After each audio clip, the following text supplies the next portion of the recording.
Salut à tous et bienvenue. Aujourd'hui, nouvelle vidéo sur la Tonus. Elle m'a fait une petite blague cette semaine alors que je voulais partir faire un tour avec, elle n'a juste pas démarré. Mais je pense savoir d'où ça vient, donc on va investiguer un peu là-dessus et remplacer éventuellement la pièce incriminée. La chance d'en avoir une de côté, et franchement, heureusement, sinon j'aurais été puni de Fort Tonus pendant un petit moment. C'est parti.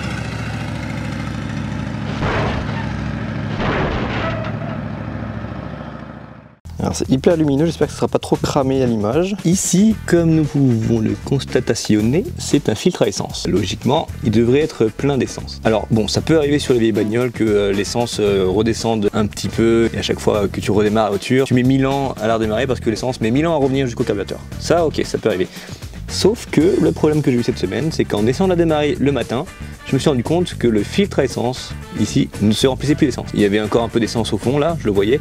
Et après avoir essayé de démarrer la voiture pendant au moins 5 minutes, le niveau était toujours le même. Alors, il faut savoir que elle, c'est celle du 1300. Je l'avais déjà échangée il n'y a pas si longtemps que ça d'ailleurs. Parce que l'autre, elle fuyait un petit peu. J'ai voulu la changer pour mettre celle-ci, qui elle ne fuyait pas. Sauf que vu qu'elle est plus vieille et qu'elle est restée 20 ans sans bouger, ben forcément maintenant elle a claqué. Alors, ça fait du sens que le problème de la pompe à essence vienne de la pompe à essence. Ça fait du sens que le problème de la pompe à essence vienne de la pompe à essence. On va enlever celle-là et remettre celle du 1800 que j'ai encore, heureusement. Mais pour plus tard, je vais prévoir une pompe à essence électrique, je pense. Heureusement, j'ai un stock de pièces. Et là, j'ai ma pompe à essence. Donc celle-là, c'est celle qui était sur le 1800 d'origine. Un petit peu plus petite que celle du 1300. Et ça fit, hein, c'est la même chose. Ça fonctionnait. En fait, ce qui se passe, c'est qu'à l'intérieur de cette pièce bizarre, il y a comme une espèce de membrane d'un caoutchouc. Et quand elle roule pas depuis très longtemps la voiture, au bout d'un moment, ça peut se craquer et peut être suffisamment étanche pour faire ce système de pompage. Et donc, ça ne pompe plus d'essence. On va, pour être sûr, revérifier ça. Vous gardez un œil sur le filtre à essence qui est ici pendant que moi je vais essayer de démarrer la voiture. Et normalement, il ne devrait pas se remplir d'essence, ce qui n'est pas normal. Bon, voilà. Je vais insister parce que sinon je bousille la batterie. Ça ne s'est pas rempli du tout. Mais alors pas du tout. Donc effectivement, elle est clairement morte. Je vais changer ça.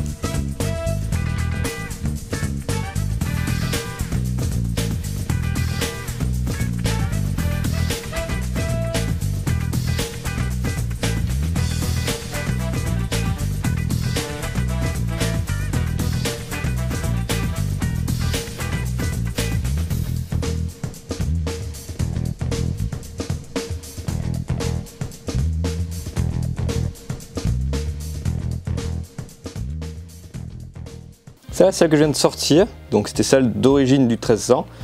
Celle-là, c'est la nouvelle qu'on va remettre, celle du 1800, que d'origine j'avais, mais que j'ai voulu changer parce qu'elle a fui un petit peu. On va remettre celle-là en place, en attendant de commander et de recevoir une pompe à essence électrique. Normalement, sur la pompe à essence, il y a une flèche pour montrer le sens de circulation de l'essence. Parce que le but, c'est de pomper l'essence du réservoir au carburateur et non pas l'inverse. La forme ici de l'endroit où j'ai posé la pompe à essence a laissé des traces sur le joint ici, ce qui me permet de savoir qu'elle allait dans ce sens là.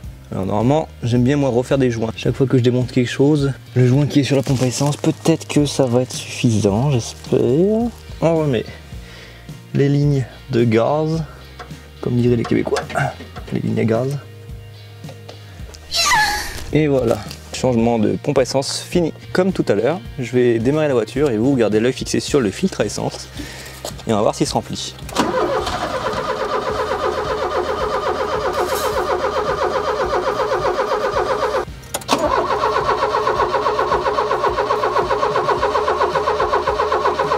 Ah, ça y est, je vois l'essence qui arrive.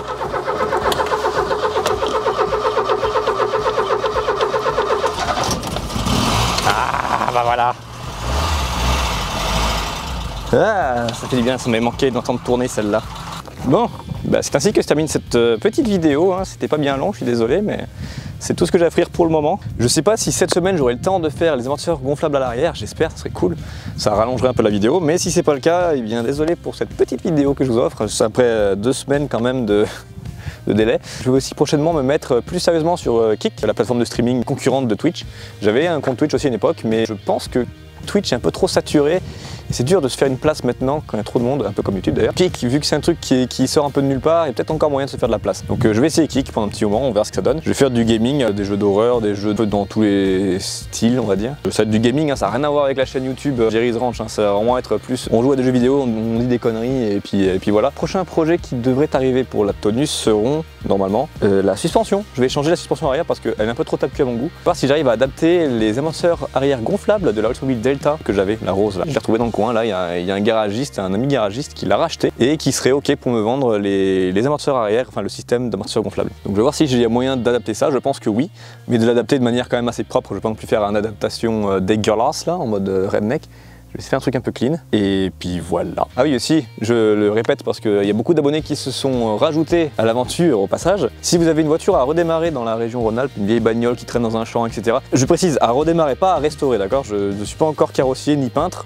Je ne peux pas faire ce genre de restauration, j'aimerais bien, mais je n'ai pas encore les connaissances. Mais si vous avez une voiture juste à redémarrer, juste, même si elle est dans un champ, qu'il n'y a pas de freinage, on s'en fout, juste on redémarre le moteur pour être sûr qu'elle est encore un peu vivante, eh ben, n'hésitez pas à me contacter, j'ai une boîte mail que je vais pouvoir vous partager donc, dans la description de cette vidéo là. N'hésitez pas à me contacter si vous avez donc des projets dans le coin, des voitures à redémarrer, même si vous ne les cherchez pas à les vendre, hein, juste la redémarrer pour le fun. Je veux juste réussir à faire du contenu un peu diversifié pour ma chaîne en fait. N'hésitez pas à me contacter, n'hésitez pas aussi à vous abonner à la chaîne, à liker, à commenter, à partager. Et sur ce, je vous dis à dans 2 semaines pour une prochaine vidéo. Touche!